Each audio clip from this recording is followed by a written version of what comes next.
Joining us now to analyze today's headlines is Cristina Mislan. She is an assistant professor of journalism studies at the Missouri School of Journalism. Hi, Cristina. Hello, Sonali. Well, 2014 was the warmest year on record since record keeping began in 1880, according to new data released by the National Oceanic and Atmospheric Administration. Specifically, temperatures this year broke 3 new records. October was the warmest month on record. The first 10 months of this year were the warmest, and the last 12 months from last November to October were the warmest. And this confirms, of course, predictions of the impacts of global warming. Meanwhile, snow continued to fall in Buffalo, New York, breaking records of snowfall there. About 10 people have died so far.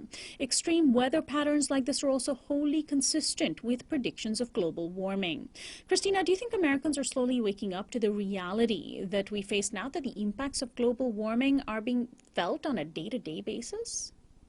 Well, I definitely do think people are recognizing some of the impacts of global warming and climate change. It's really hard to deny what is affecting you every single day. It affects so many parts, so much of our everyday lives. For instance, the food that we eat. So the extreme weather conditions is one, but a variety of different factors that we experience on an everyday level based off of the changes that we're experiencing. But we also must keep in mind that climate change is also a heavily politicized issue. So while people are experiencing, for instance, rising sea levels, sometimes it can be hard to see these phenomena as directly related to the larger political issue about climate change. So I think we must recognize that language and the language that people are using, which may differ in various contexts, so then we can have a more constructive conversation that gets to the political implications as well as the real consequences and impacts of global warming and climate change. And then in the latest on the CIA torture report authored by a Senate panel, Senator Jay Rockefeller, a Democrat from West Virginia, has openly accused the White House of foot dragging. In an interview on Huffington Post yesterday, the senator went as far as to say, quote, "They don't want the public to know about it." He added they're doing everything they can to not release it, and that the report is being, quote, slow-walked to death by the Obama administration. The Senate Intelligence Committee has clashed with both the CIA and the White House over the report of the CIA's controversial intelligence gathering tactics in the years following 9/11 that human rights groups widely agree were essentially methods of torture. The senator agreed that, quote, "the only way not to repeal those mistakes in the future is to release the report to the public." Well, Cristina, President Obama wasn't in power when the CIA did their dirty deeds. Why is he interested in holding on to this report? Because it seems as though he might be protecting his predecessor, George W. Bush. Well, we have to also remember that President Obama's own practices are an extension of the Bush administration's policies. So we shouldn't be surprised that Obama would want to keep the conversation about torture under wraps. I don't think necessarily it's about protecting Bush, but definitely about protecting the Obama administration itself as well.